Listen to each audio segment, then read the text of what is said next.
Muito bem, todo estudante sério, ou seja, estudante que busca firmemente pelo conhecimento no sentido de se atingir uma verdade, de alcançar uma verdade, né? Mesmo que isso leve uma vida toda, ele está sempre, vamos dizer assim, crivando o caminho dele por um conselho muitíssimo importante do professor Olavo de Carvalho, que é o buscar a origem das suas ideias. Ou seja, o cara tem uma ideia, ele precisa, vamos dizer assim, em primeiro lugar, estar consciente da fonte de onde essa ideia brotou, né? E quando aquilo começou a se agitar dentro dele, na forma de um questionamento, na forma, né, de uma meditação, né? E ao longo do tempo isso foi se configurando, criando um corpo dentro, né, do seu interior, né, da sua inteligência, do seu intelecto, da sua alma, né? Ou seja, algo que vai sendo enriquecido com o tempo, né, na medida que a pessoa se esforça por desenvolver aquilo e verificar se essa ideia ela atinge uma verdade ou se ela tem um fundamento verdadeiro. Então todo estudante está sempre preocupado com isso. Em primeiro lugar, né, o estudante não pode ser um mero colecionador de livros. Ao contrário, os livros estão ali como documentos para orientar, são como ferramentas, né, como um marceneiro. Por exemplo, meu pai ele tem uma espécie de marcenaria no fundo da casa dele, né, ele até não vive disso, mas ele produz uma série de coisas para os amigos, para si. Ele faz favores para os vizinhos, né? Alguém precisa de uma solda aqui, alguém precisa de um conserto ali, enfim. Né? Então ele está sempre prestando alguma ajuda, oferecendo o que ele sabe. E na marcenaria dele, ali atrás, no fundo do quintal, você tem lá um barracão, né, uma casa velha, antiga, na qual ele possui uma série de instrumentos pendurados para lá e para cá, é martelo, é serrote, é furadeira, é solda, é tudo. Uma biblioteca particular é a mesma coisa, né? E é claro, você pode incluir mais instrumentos. Eu, como gosto muito de música, sou muito fã de bandas de rock, por exemplo, eu incluí agora fazer a minha coleção de discos, de CDs, elas fazem parte, de certa forma, da minha biblioteca, porque se tornaram objetos também, por meio dos quais eu consigo entender um pouco da realidade do mundo, sobretudo o mundo atual, né? Como diz o Nietzsche, né? Todos nós sempre vestimos a carapuça do século, né?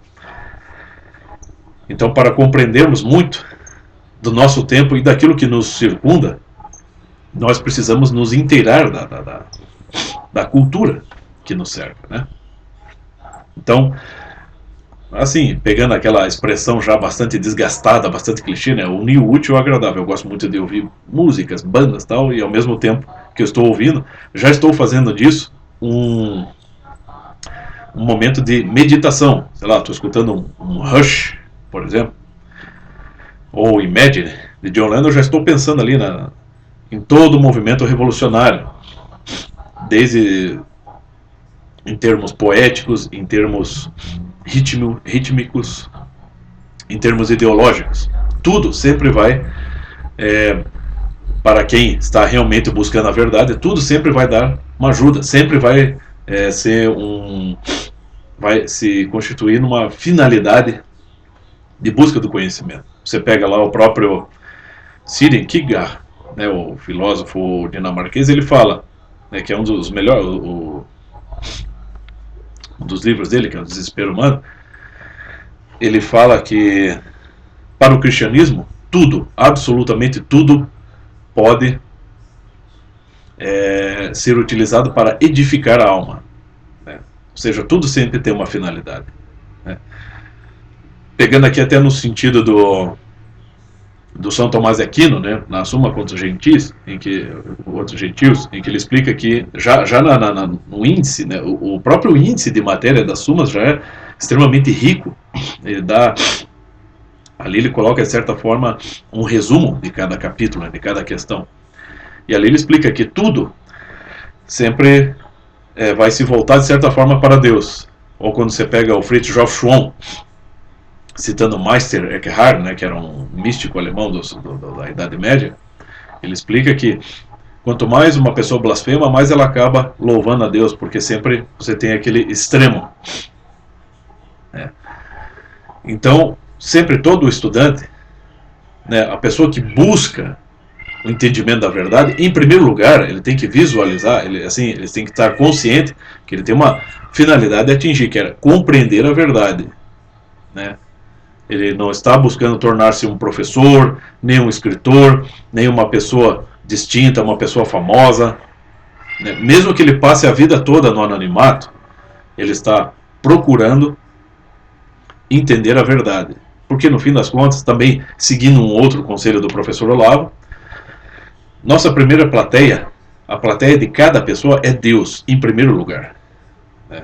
E é por isso que é muito ingênuo quando escutamos de qualquer, seja uma pessoa jovem, seja uma pessoa já mais madura, mais idosa, que teima em se autodeclarar ateu, pessoas que constantemente fazem questão de afirmar que não creem em Deus e que não vem nenhuma evidência da existência de Deus.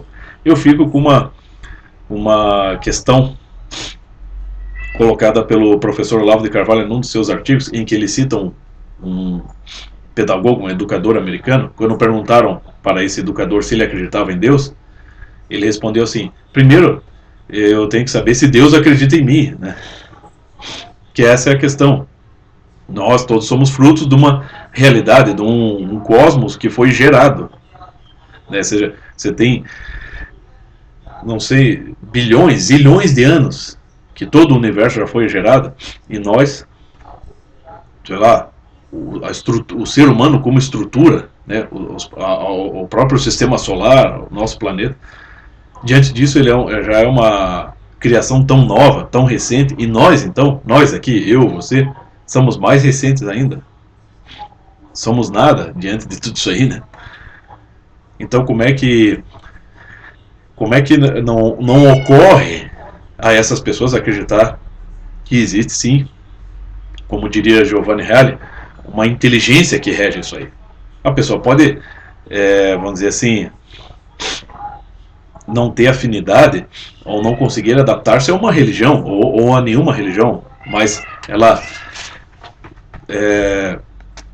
vamos dizer assim, se colocar num estado de dúvida perene, no sentido de que tudo isso pode ter sido fruto do acaso. Aí como é que uma pessoa dessa pode querer buscar o conhecimento, ou pode querer, vamos dizer assim, buscar uma finalidade para a sua própria existência, para um sentido para a sua própria vida? É impossível, É muito autocontraditório, é muito teimoso, é muito imaturo, não é mesmo?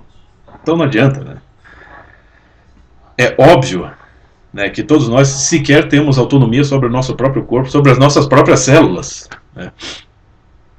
Amanhã, ou hoje mesmo, podemos padecer de qualquer problema de saúde e não poderemos fazer nada contra isso.